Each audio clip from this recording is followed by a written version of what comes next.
I want to take you on a journey through one of the most inspiring stories in the Bible. The book of Nehemiah, set in the 5th century BCE, tells a tale of faith, leadership, and perseverance that resonates even today.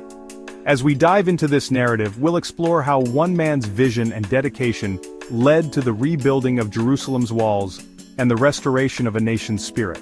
Our story begins in the citadel of Susa, in the heart of the Persian Empire. I was serving as the cupbearer to King Artaxerxes, a position of great trust and responsibility.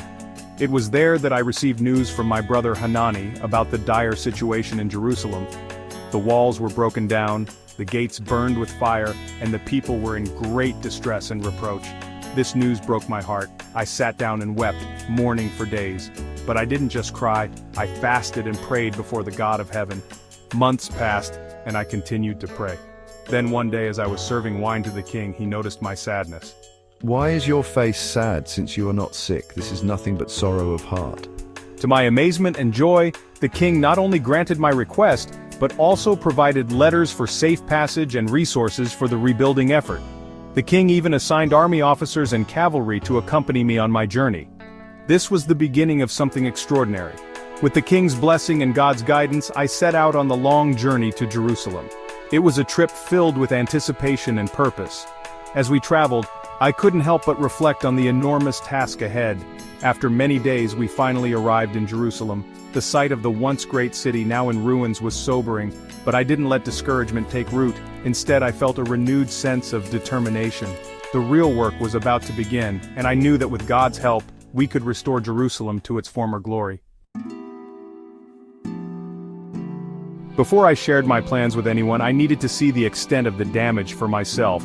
So, 3 days after arriving, I rose in the night and went out with a few men to inspect the walls.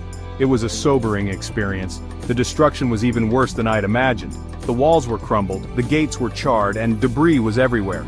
But as I surveyed the damage, I began to form a plan. Come, let us rebuild the wall of Jerusalem, that we may no longer suffer disgrace. The response was overwhelming. "Let us rise up and build," they replied. Their enthusiasm was contagious, and soon the whole city was buzzing with excitement.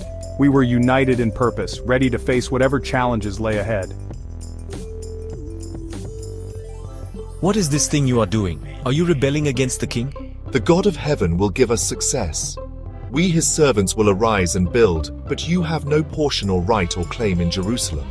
Despite their threats and schemes, we continued our work. We set up guards, divided our labor, and kept our weapons close at hand. Don't be afraid. Remember the Lord who is great and awesome. The work was hard and progress was often slow. We faced not only external threats but also internal challenges.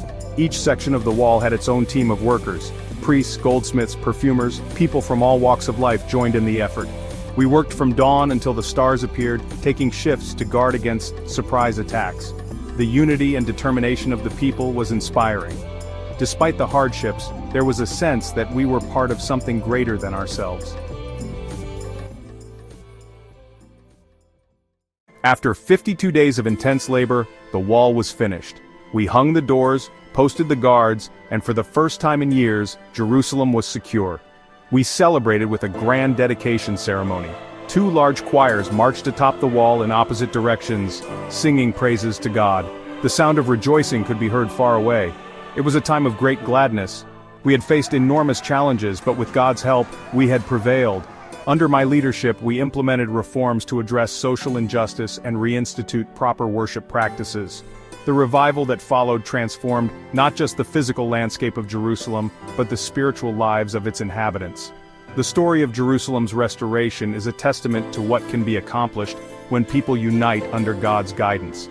The walls we built stand as a symbol of God's faithfulness and the power of a community working together for a greater purpose.